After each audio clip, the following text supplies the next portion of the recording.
नई ससुराल में एक रजाई।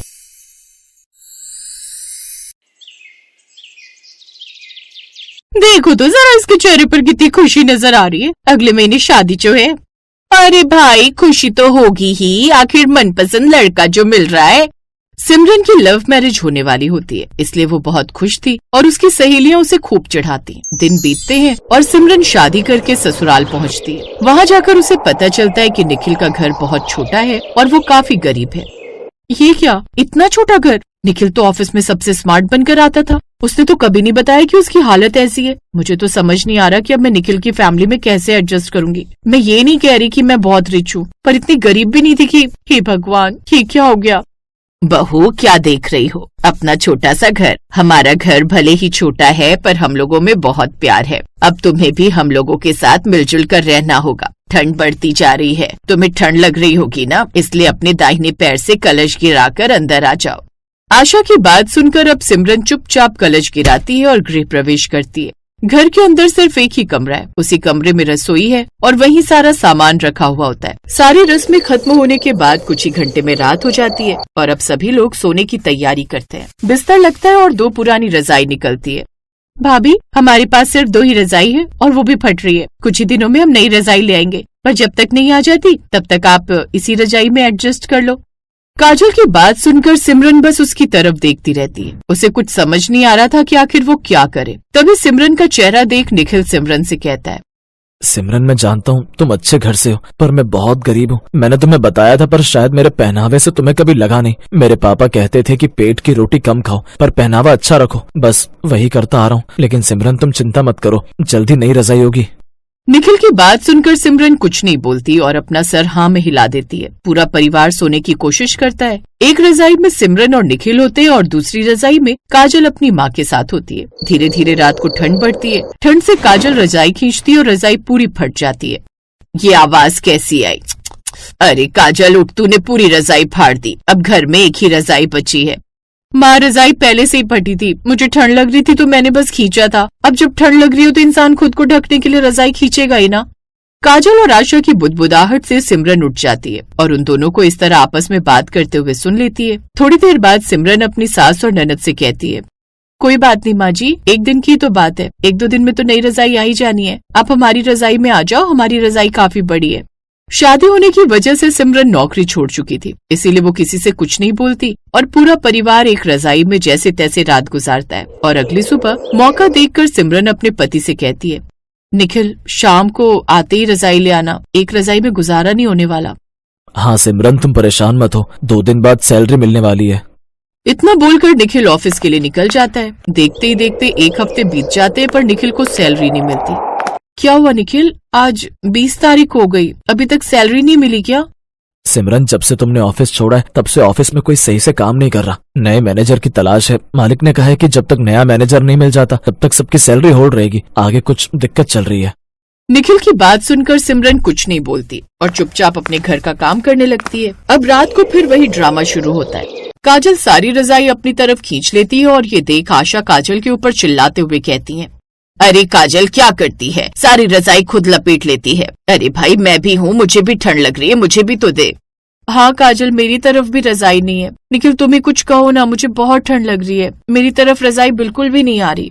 क्या करें, काजल का सोना ही खराब है। जब तक तनख्वाह नहीं मिलती हमें ऐसे रात गुजारनी होगी। निखिल की बातें सुनकर अब काजल का मुंह उतर जाता है। ऐसे ही समय गुजरता है और गुजरते समय के साथ अब जनवरी का महीना शुरू हो जाता है। कड़ाके की ठंड पड़ रही होती है और घर की कच्ची छत होती है जिससे ठंडी हवा अंदर आ रही होती है। अब सिमरन सुबह जल्दी उठती है और ठंडे पानी में बर्तन धोते हुए सोचती है कि काश उसने नौकरी न छोड़ी होती। अगर आज मेरे पास अपनी नौकरी होती तो आज मुझे एक रजाई के लिए इतना इंतजार नहीं करना पड़ता। निखिल बेचारा दिन भर मेहनत करता है पर उसकी सैलरी अटकी हुई है। घर का राशन भी अब खत्म होने वाला है। मुझे तो कुछ समझ ही नहीं आ रहा कि आखिर मैं क्या करूं। इस तरह सिमरन अब बर्तन धोकर घर में चली जाती है। देखते ही देखते सुबह से दोपहर हो जाती है और दोपहर में सिमरन और आशा बातें करती हैं और आशा उसे बताती है कि कैसे उन्होंने ये दिन देखे हैं। बहू गरीबी इंसान को बहुत कुछ सिखाती है। जब निखिल छोटा था तब हमारे पास ओढ़ने को टाट के बोरे होते थे, आज कम से कम एक रजाई तो है। माँ जी मैं समझती हूँ, पर अब ठंड बर्दाश्त के बाहर होती जा रही है। काजल की तबीयत भी ढीली लग रही है। अगर इसी तरह हम लोग अपनी गरीबी देखते रहे तो काजल की भी तबीयत और खराब हो जाएगी। तो बिल्कुल ठीक कह रही है बहू, लेकिन अब हम कर भी क्या सकते हैं। इस गरीबी में हम एक रजाई में ठंड काटने के अलावा और कुछ नहीं कर सकते, क्योंकि हमारे पास दूसरा कोई रास्ता ही नहीं है। सिमरन को अब अपने परिवार वालों की चिंता सताने लगती है, क्योंकि गरीबी और ठंड इतनी बढ़ गई थी कि उसे कुछ समझ नहीं आ रहा था कि आखिर वो करे तो क्या करे। इतनी देर में अब शाम हो जाती है और शाम को निखिल घर आता है। उसका चेहरा उतरा हुआ है। वो सिमरन से नजरें नहीं मिला पाता, जिसे देख सिमरन निखिल से सवाल करती है, क्या हुआ निखिल, तुम इतने परेशान क्यों हो और तुम मुझसे नजर क्यों नहीं मिला रहे? सिमरन, आज भी सैलरी नहीं मिली। मालिक बोलता है कि कंपनी घाटे में है। मुझे समझ नहीं आ रहा कि घर कैसे चलाऊं। निखिल परेशान मत हो, मेरे पास कुछ गहने हैं, क्या हम उन्हें बेचकर रजाई और राशन ला सकते हैं? नहीं सिमरन, वो तुम्हारी आखिरी निशानी है। मैं ऐसा नहीं होने दूंगा। मैं कल ओवर टाइम करूंगा या कहीं और काम ढूंढूंगा। निखिल की बात सुनकर सिमरन कुछ नहीं कहती और रात फिर वही मुसीबत लेकर आती है। बाहर कोहरा बढ़ रहा होता है। कमरे के अंदर सब एक दूसरे से चिपक कर लेटे हैं। काजल को बुखार चढ़ जाता है। वो कांपने लगती है। माँ मुझे बहुत ठंड लग रही है, रजाई दो ना। बेटा रजाई तो ओढ़ी हुई है, अब और कहाँ से लाऊं? राम जी हमारे बच्चों पर दया करो। सिमरन अपनी तरफ की रजाई पूरी तरह काजल पर डाल देती है। वो खुद सारी रात ठिठुरती रहती है और उसकी हालत खराब होती है, पर वो किसी को कुछ नहीं बताती। सुबह उठते ही वो पड़ोस वाली चाची के पास जाती है। चाची क्या आपके पास कोई सिलाई का काम है? मुझे कुछ पैसों की सख्त जरूरत है। हाँ बेटा, मुझे बहुत सारे स्वेटर बुनने हैं। अगर तुम मदद करो तो मैं तुम्हें हर स्वेटर के पैसे दूंगी। सिमरन दिन भर सिलाई बुनाई करती है। वो अपनी भूख प्यास भूल जाती है। उधर निखिल भी हार नहीं मानता। वो ऑफिस के बाद एक गोदाम में बोरे ढोने का काम पकड़ लेता है। दोनों मेहनत करते हैं। देखते देखते जनवरी का आखिरी हफ्ता आता है। ऐसे ही एक शाम निखिल घर आता है। उसके हाथ में बड़ा सा बैग है। सिमरन भी अपनी कमाई के पैसे लेकर आती है। सिमरन देखो, आज सैलरी मिल गई और मैंने बोनस भी कमाया है। ये देखो नई रजाई। और ये देखो निखिल, मेरी सिलाई की कमाई। इससे हम घर का राशन और काजल की दवाई लाएंगे। आशा और काजल नई रजाई देखकर बहुत खुश होते हैं। घर में खुशी का माहौल बनता है। मेरी बहू तो साक्षात लक्ष्मी है, इसने हार नहीं मानी। सिमरन मुझे माफ करना कि मैंने तुम्हें इतने कष्ट दिए। निखिल, तकलीफों ने तो हमें साथ मिलकर लड़ना सिखाया। अब देखो हमारे पास दो दो रजाई हैं और अब कोई रात को नहीं ठिठुरेगा। उस रात घर में शांति रहती है। सिमरन और निखिल अपनी रजाई में होते हैं और माँ बेटी अपनी रजाई में। अब किसी को रजाई खींचने की जरूरत नहीं पड़ती। सबको अपनी अपनी गर्माहट मिलती है। सिमरन को एहसास होता है कि छोटे घर में भी अगर सब साथ हो तो हर मुश्किल रात कट जाती है।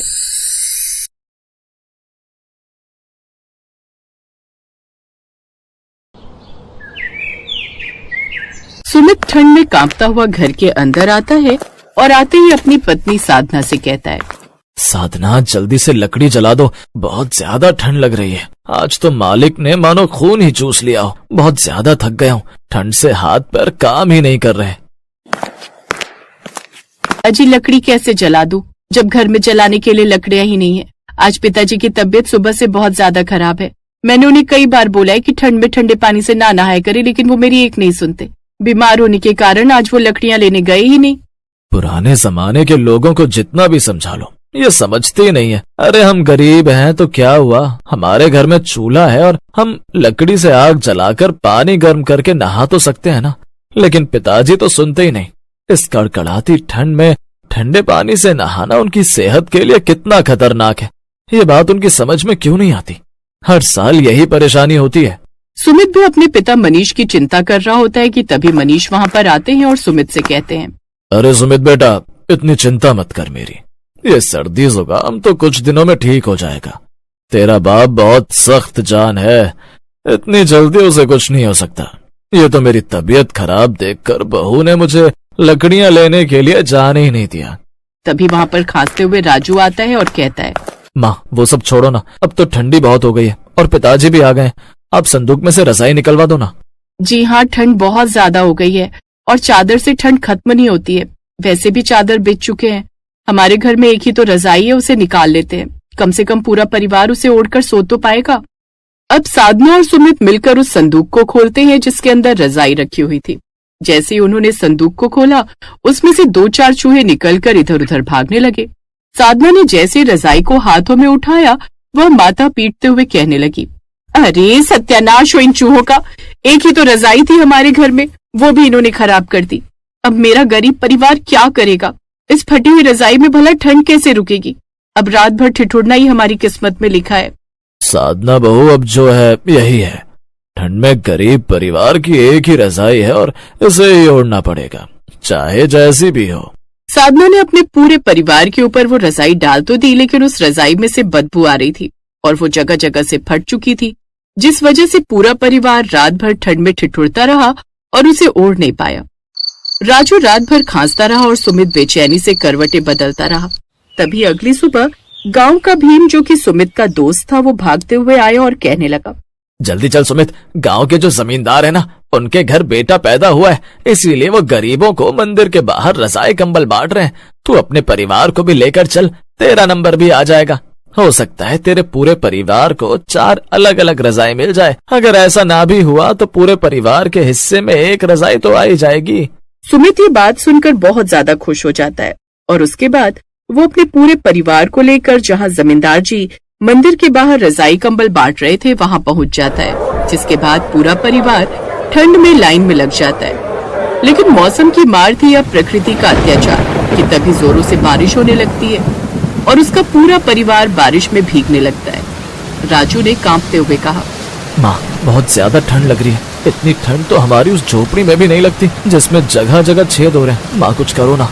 बेटा बस थोड़ा सा इंतजार कर ले, जैसे ही हमारा नंबर आ जाएगा हम रजाई लेकर यहाँ से चले जाएंगे और उसके बाद उस रजाई के अंदर हम आराम से सोया करेंगे।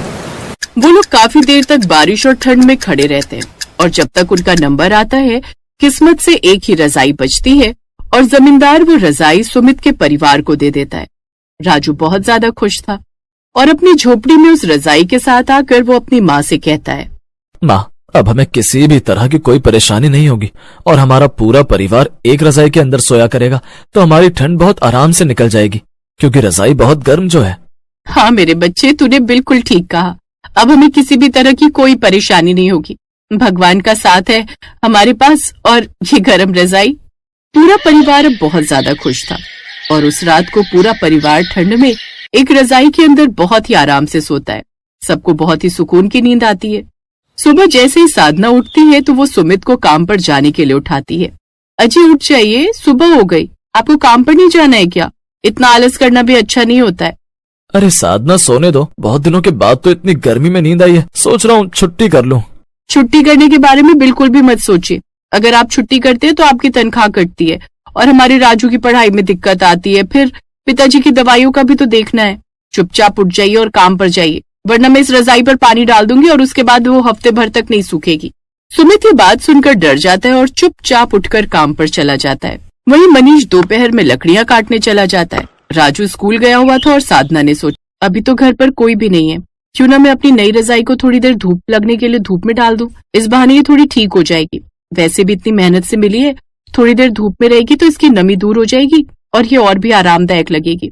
साधना ये बोलकर अपनी रजाई को बाहर रस्सी पर धूप में डाल देती है ताकि उस पर थोड़ी सी धूप लग जाए और वो ठीक हो जाए और साधना घर के काम करने लगती है। थोड़ी देर के बाद राजू आ जाता है और उसका भी खेलने की वजह से रजाई पर ध्यान नहीं जाता और सुमित आकर खाना खाता है और वो भी रजाई के बारे में नहीं पूछता। रात के समय जब सोने की बारी आती है तो मनीष ने कहा, अरे बहू, रजाई कहाँ है? हमारी रजाई तो लाओ, उसके बिना तो हमें नींद नहीं आएगी। वैसे भी वो रजाई कहीं नजर नहीं आ रही। पिताजी, मैंने वो रजाई धूप में रख दी थी ताकि वो थोड़ी ठीक हो जाए, मैं अभी लेकर आती हूँ। साधना जैसे ही बाहर उस रजाई को देखने के लिए जाती है तो उसे वो नजर नहीं आती। ये देखकर वो बहुत ज्यादा घबरा जाती है और जोरों से चीखती है। उसके चीखने की आवाज सुनकर उसका पूरा परिवार बाहर आता है और सुमित कहता है, क्या बात हो गई है साधना, तुम इस तरह चीख क्यों रही हो? सब कुछ ठीक तो है ना?